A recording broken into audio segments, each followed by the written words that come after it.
selama memimpin kementerian ini untuk menjadi menteri yang banyak mendengar.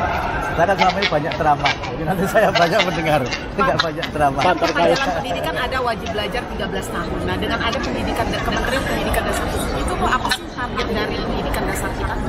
Jadi wajib belajar 13 tahun itu adalah komitmen kita untuk meningkatkan kualitas sumber daya manusia dan terutama adalah pendidikan usia dini.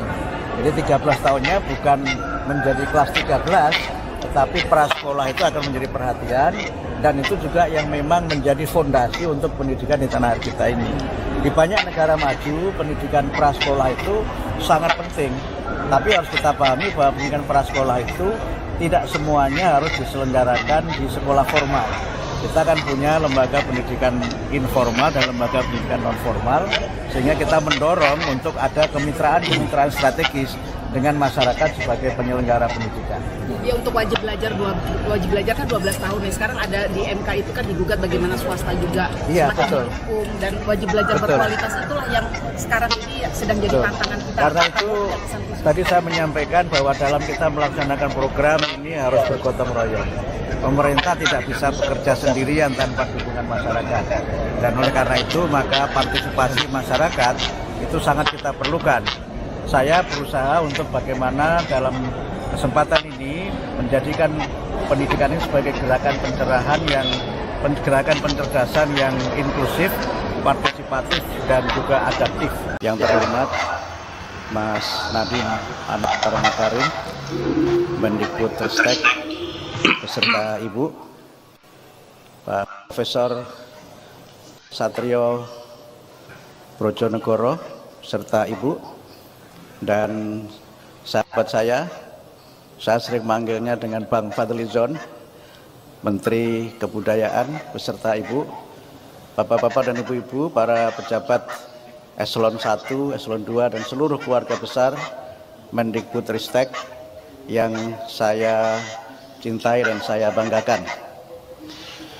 Pertama-tama saya menyampaikan terima kasih kepada Mas Nadiem Anwar Makarim beserta seluruh jajaran yang telah bekerja keras untuk memajukan pendidikan nasional dengan berbagai gagasan yang sangat kita saksikan bersama-sama sebagai sebuah perubahan yang signifikan dalam pendidikan nasional.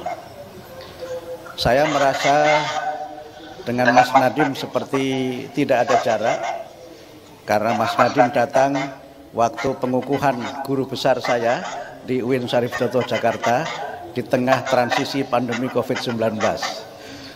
Dan SK saya juga yang tanda tangan Mas Nadiem. Jadi yang menjadikan saya profesor adalah Mas Nadiem. Yang kedua, kita sering TikTok membahas masalah-masalah pendidikan nasional, dan juga bagi saya pribadi tentu Mendikbud ini bukan rumah yang baru, karena saya sempat selama 14 tahun berkantor di Cipete. Seandainya boleh juga saya minta supaya kantor saya di Cipete saja, supaya lebih dekat dengan rumah. Mas Nadiem tetap in touch, dan saya khawatir saya tetap menjadi pelanggan setia Gojek. Dan juga para protokol jangan heran juga kalau nanti tiba-tiba saya naik Gojek atau naik MRT, karena jangkauan kantornya sangat dekat dengan rumah. Yang ketiga, tentu saya kira Pak Presiden Prabowo memilih saya sebagai Menteri Pendidikan Dasar Menengah adalah karena mungkin pertimbangan usia mungkin. Karena saya dibanding Prof. Satrio dan juga Bang Fadli lebih muda dari beliau, sehingga lebih tepat saya ngurusi anak-anak sekolah. Yang kedua, mungkin supaya saya lebih awet muda karena sering ketemu anak-anak. Atau mungkin juga karena banyak hal yang saya kira memang selama ini menjadi concern saya selama ini dalam kaitannya dengan pendidikan nasional di Indonesia. Tentu kami sangat berharap dukungan dan kerjasama dari seluruh keluarga besar Kemendikbud yang saat ini memang telah dipecah menjadi 3, dan itu menggambarkan betapa besarnya tanggung jawab Mas Nadiem, karena untuk periode yang akan datang tugas Mas Nadiem harus kita kerjakan bertiga. You have very big responsibility to make education in Indonesia better. Saya tentu tidak akan menyampaikan banyak hal pada kesempatan ini, tapi terkait yang disampaikan Mas Nadiem, saya ingin menjawabnya dengan kaidah fikih untuk menunjukkan saya ini orang UIN. Kaidah fikih itu berbunyi al-muhafadzah 'alal qadimis shalih wal akhdhu bil jadidil aslah.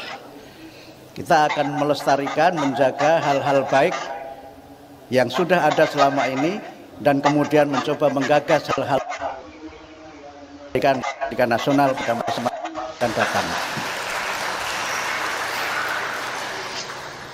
Yang berikutnya saya ingin berterima kasih kepada ibu saya yang hadir pada kesempatan ini. Ibu ada ya? Berdiri, Bu.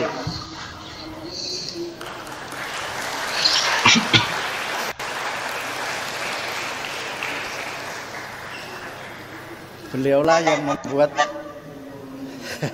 itu pakai tongkat komando seperti jenderal. Padahal sebenarnya tongkat komando supaya jalannya tidak jatuh. Beliaulah yang membuat saya bisa seperti sekarang ini.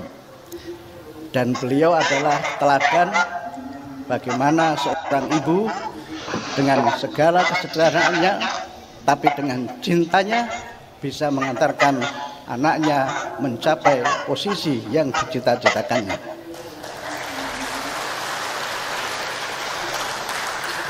Saya biasa memanggil emak, karena orang kampung saya panggil biasanya dengan panggilan emak. Dan emak, terima kasih. Ini nanti kantor saya yang berikutnya. Yang terakhir tentu saya sangat berharap dukungan dan kerjasama dari semua keluarga besar Kementerian Pendidikan Dasar dan Menengah, karena memang ini adalah kementerian yang sangat strategis untuk membangun kualitas sumber daya manusia. Dalam pelantikan tadi Pak Prabowo menyampaikan secara khusus kepada saya untuk sungguh-sungguh mengembangkan kualitas pendidikan dan kualitas sumber daya manusia. Dan saya bercanda dengan beliau, nama Kabinet Merah Putih itu saya kira sangat sesuai dengan Kementerian Pendidikan Dasar dan Menengah, karena Kabinet Merah Putih selain berarti bendera Indonesia, Indonesia Raya, merah putih juga seragam anak-anak sekolah dasar. Sehingga saya berjanji Pak Prabowo, Kabinet Bapak sangat sesuai dengan kementerian yang kami pimpin.